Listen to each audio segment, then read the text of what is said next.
Hey y'all, welcome or welcome back to my channel. My name is Taya and this is Taya's Turning Pages.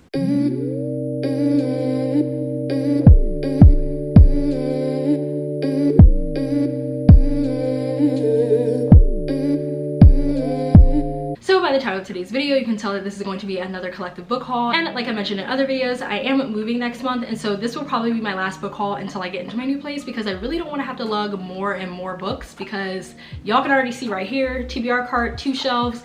Got books all over the place right over here. I have a lot of books that I'm gonna have to pack away, sort through, lift, carry, and I'm already like stressing out just thinking about it. So this is probably going to be the last, set of books that I get before I move into my new place. So with all of that out of the way, let's get started. The first book that I have in this pile here is Catherine House by Elizabeth Thomas, and this was actually gifted to me by Gwen here on BookTube. I'm sure you guys know who Gwen is. Gwen, if you're watching, hey girl, hey, thank you so much for sending this to me. Gwen and I have actually become BookTube buddies recently, and I just like love her and her content. She's one of the sweetest people that I've ever interacted with. So thank you again, Gwen, for sending this to me. I really appreciate it. And she also included her sticker that says Talk Bookish to me, the title of her podcast. So definitely make sure you guys check that out. But honestly, I don't really know like the full synopsis of this book. I do know that I saw a lot of people talking about this on BookTube, and when I did hear people talking about it, it sounded interesting. And I think that the author, the main character, is Black, so I wanted to check it out. I think follow a secret society or something like that. Yeah, right here it says Catherine House is a school of higher learning like no other. Hidden deep in the woods of rural Pennsylvania, the crucible of reformist liberal arts study has produced some of the world's best minds. For those lucky few selected, tuition, room, and board are free, but acceptance comes with a price. Students are required to give Catherine 3 years, summers included, completely removed from the outside world.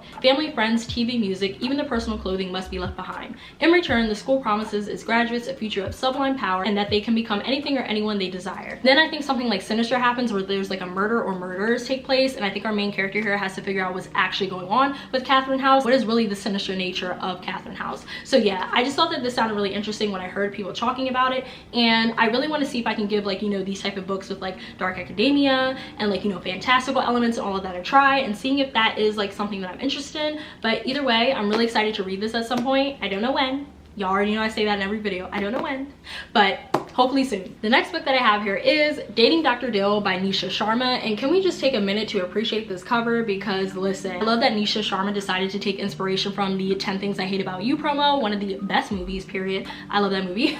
So I love that she decided to take inspiration from that and incorporate it into the book as well as the cover, because yes, we love to see it. And I was actually gifted this book from Avon, so shout out to Avon. I appreciate y'all for sending this over to me, because I'm so excited to dive into this one. And it's the paperback version, so yay. When it comes to the synopsis for this one, I'm just going to read the back of the book because I feel like it'll be easier. But on the back here it says, Karina Mann dreams of having a love story like her parents, but she prefers restoring her classic car to swiping right on dating apps. When her father announces he's selling her late mother's home, Karina makes a deal with him. He'll gift her the house if she can get engaged in 4 months. But her search for a soulmate becomes impossible when her argument with Dr. Prem Verma, host of the Dr. Dill show, goes viral. Now the only man in her life is the one she doesn't want.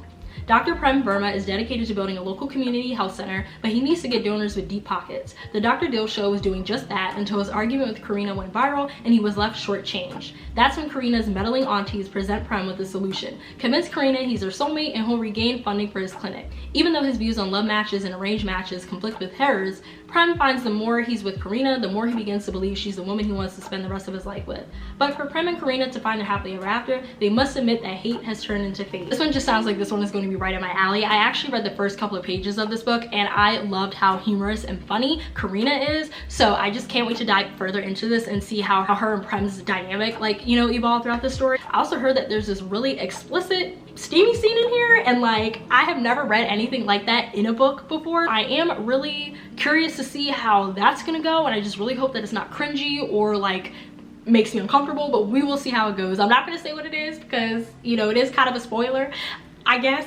So just pick up the book if you want to know, or look up reviews. But yeah, I am really interested in reading this book, and I really hope that I can get to this soon, because everyone has been praising this book and raving about it on Bookstagram, and I feel left out, y'all. I feel left out. So I'm gonna try to get to this as soon as possible. We have 2 more books left here in this pile, and the second to last book that I have here is The Trayvon Generation by Elizabeth Alexander. And I love the aesthetic of this book and just like how cute and like pocket size it is, even though it's not pocket size, but like I just love like the size of this book. And I love this picture. But this is actually I think this is actually like a collection of like poems and like essays and notes that pretty much just speak to the Trayvon generation and speaking to the children and the teenagers that grew up in the wake of the Black Lives Matter movement, as well as just acknowledging the different experiences that the children as well as the teenagers that witnessed Trayvon's murder you know, had to grow up in and had to face. So I am really interested in reading this one. I feel like this is going to be a very poignant and heartbreaking and gut-wrenching book, but I am very excited to dive into this one. I've seen a few people talk about this on Bookstagram and they really did enjoy it. That does make me happy. I'm not the biggest poetry person, so we will see how this goes, but either way, I'm still going to give it a try. I was so excited when Grand Central sent this to me, so shout out to Grand Central, but I was so happy when they sent this to me because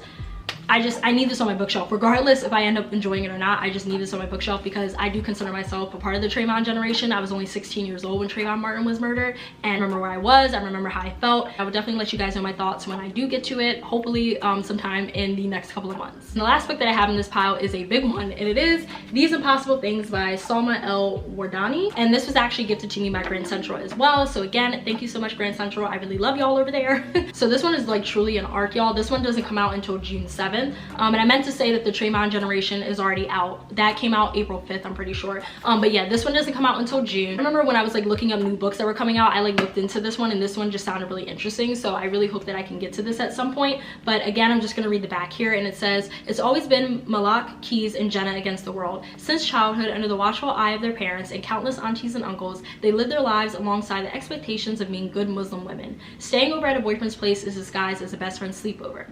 And tiredness can be blamed on studying instead of partying. But as they grow older and the stakes of love and life grow higher, the three young women find this delicate balancing act between rebellion and religion increasingly difficult to navigate. Malak has always wanted the whole package, for her partner, community, and faith to coexist happily. And she wants this dream so much, she's willing to break her own heart to get it. Keys is in love with Harry, a white Catholic man her parents can never know about. When he proposes, she must decide between her future happiness and the family she loves. Jenna is always the life of the party, even though she's plagued by a sense of loneliness she can't shake. Through it all, they have always had each other, but as their college years come to a close, one night changes everything as harsh truths are revealed and their bonds are ruptured. As their lives begin to take different paths, Malak, Keys, and Jenna, now on the precipice of true adulthood, must find a way back to one another as they reconcile faith, family, and tradition with their own needs and desires.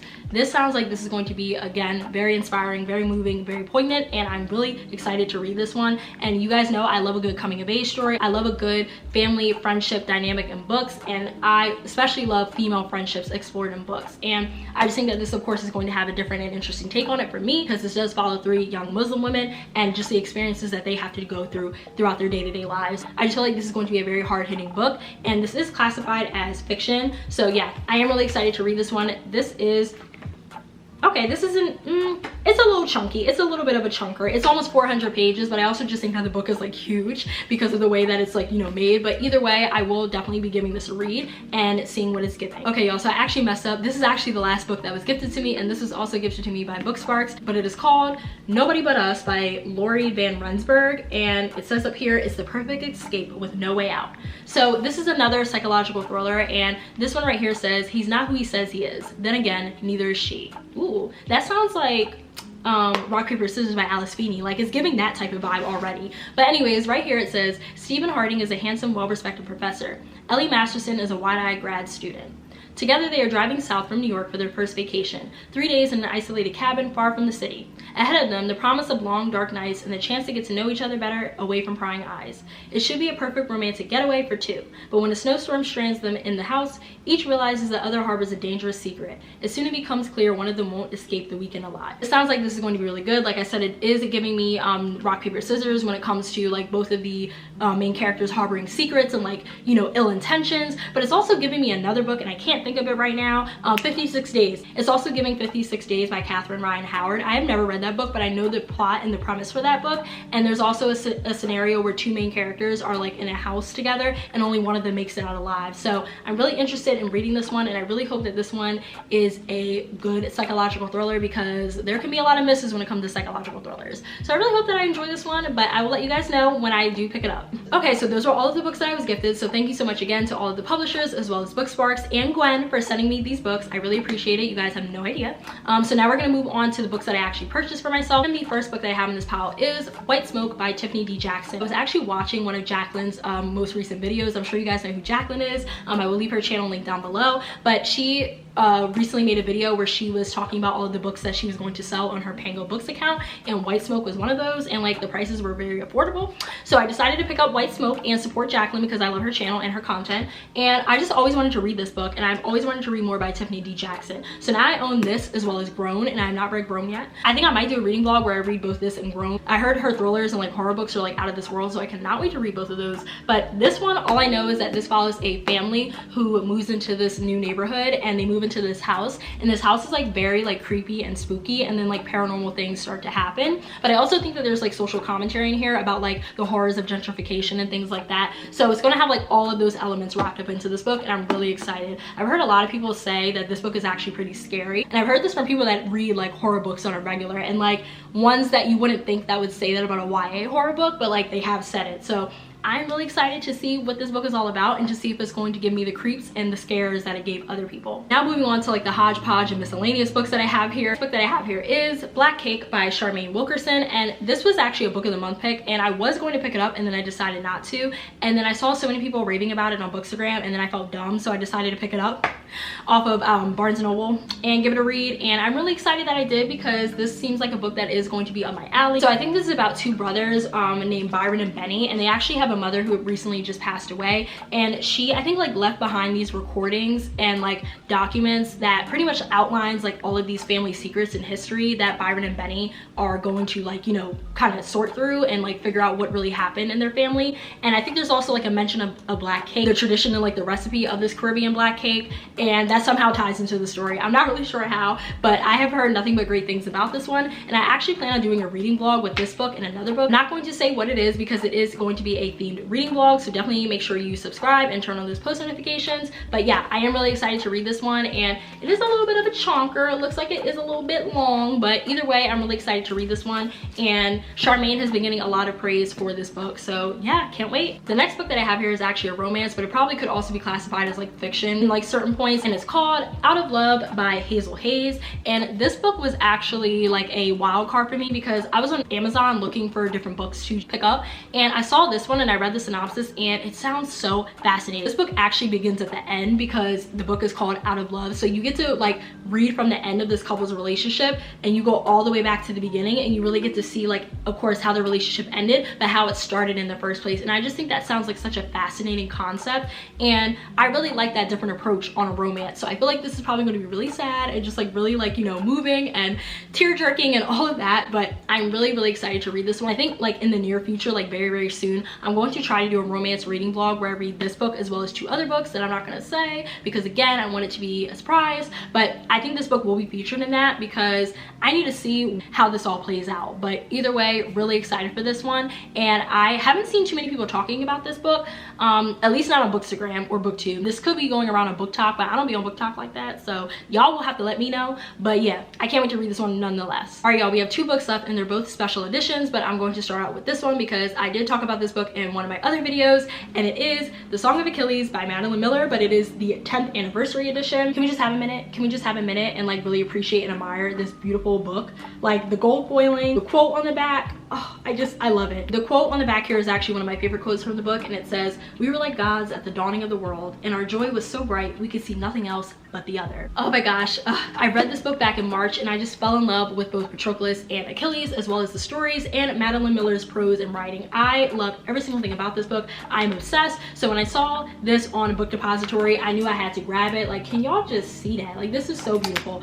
So I mentioned this before, but if I do find a special edition of my favorite books, I will pick them up. Now, I don't tend to go overboard unless I really love the book, so I only have 2 copies of The Song of Achilles, so the copy that I actually read from and then this edition, and I needed it because it wasn't that expensive, and I love it. So yeah, I'm a book collector just as much as I am a reader, so that's how I justify these things. But yeah, I love this book and I just want to stare at it all day. But I'm pretty sure you guys know the synopsis of The Song of Achilles, but if you don't, this does follow a young man named Patroclus as well as the young man named Achilles. Achilles and Patroclus do become inseparable, and you follow them on this journey of them preparing for the Trojan War, as well as just falling in love along along the way and dealing with all of the trials and tribulations that come along with that. This really does boil down to just a beautiful, tragic love story in my opinion. Of course with like historical elements, you know, woven throughout it, but like for me, it's a beautiful, tragic love story, and I just genuinely love this book with everything in me, so I had to get the special edition. And the last book that I have here is The Picture of Dorian Gray by Oscar Wilde, and y'all, look at this. Look at this. Is this not like the most beautiful and stunning cover that you have ever seen? Like, look at how they ate that. Look at how they ate that. This is so nice. So I actually saw this book featured in one of Raven-Haired Reader's most recent videos, and I commented on her video so quickly, and I was like, sis, where did you get that book? Because I need it. She said she actually got this from her local Barnes & Noble, but like I don't have time to go to my Barnes & Noble because it is like pretty far from me. So I went online and did some sleuthing, and I had to really scour the internet for this book, you guys, because I could not find it anywhere for some reason. But I did find it at this like local bookstore in Brooklyn, New York. So I will leave the name of their bookstore as well as the link down below. They were very sweet, very timely, and when I purchased the book, they actually even sent me an email telling me that they, you know, are going to ship this out soon and all of that stuff. And I received the book very quickly. But I do live in Philly, so like New York is right there, so it got to me quick. But either way, I had a great experience, so I would definitely leave their information link down below if you're interested in this edition. But this is by Signature Classics, and I just love this. Like, it looks so like modern and just so sleek and cool, and I love it. And on the back here there is a quote, and it says, "How sad it is. I shall grow old and horrible and dreadful, but this picture will always remain young." Period. Exactly. So like I've said before, The Picture of Dorian Gray is one of my favorite books of all time. At this point, I'm just going to say it is my favorite classic. Even though I haven't read that many, I'm just gonna say right now it's like in the #1 spot. I loved this story. I loved Oscar Wilde's writing, and I love the commentary that Oscar Wilde included in this book. So for those of you who do not know, The Picture of Dorian Gray does follow a young man named Dorian Gray, who is very charming, very beautiful, very handsome, and he is also very naive, and he hasn't been hardened by the world or given into temptation until one day he decides to get his portrait painted. And when the portrait is finished, he looks at it with a sort of disdain and disgust, because this portrait really does capture Dorian's beauty and charm. And Dorian says out loud that he wishes that the painting would get ugly and old as time went on, but that he could stay young and beautiful forever. And when he says this, he doesn't realize it at the time, but this is a wish in the making, and the wish comes true. So when Dorian realizes that anytime he decides to sin or, you know, act out of character, the picture gets ugly and decrepit as time goes on, but Dorian's actual self stays young and beautiful. And so when he realizes this, he starts to wild out, he starts to sin like crazy, he becomes morally corrupt, and you can just tell that he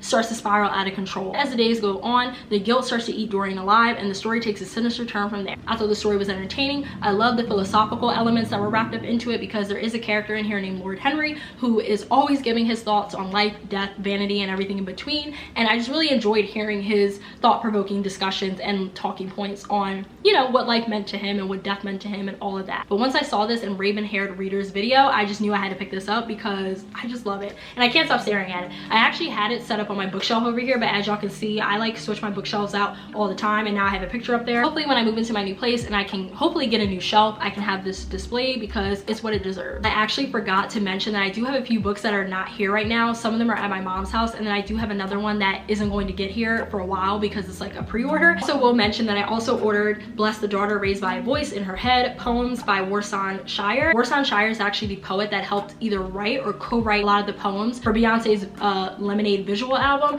as well as her Black is King visual album. And y'all know I'm a Beyonce stan. Y'all already know this. So when I saw that Warsan was coming out with this, I just knew I needed to pick it up. Even though I'm not a poem gal, I don't care. I love the poems that were featured in Lemonade as well as Black is King. So I decided to pick it up, but it's not here yet. The other books that I got were the Hoops series by Kennedy Ryan. So Kennedy Ryan actually came out with new illustrated and special edition covers for the Hoops series, and I actually read Longshot a couple of weeks ago, and I fell in love with the story. I will get into my full thoughts in my April wrap up, but once I saw that she was coming up with the special edition covers, I knew I had to order them, so I did. They will not be here until I think like the end of May, so we still got a long ways to go, but I am really excited to get them, and I cannot wait to read the last 2 books in the series because Longshot was everything to me. It was everything. It was everything.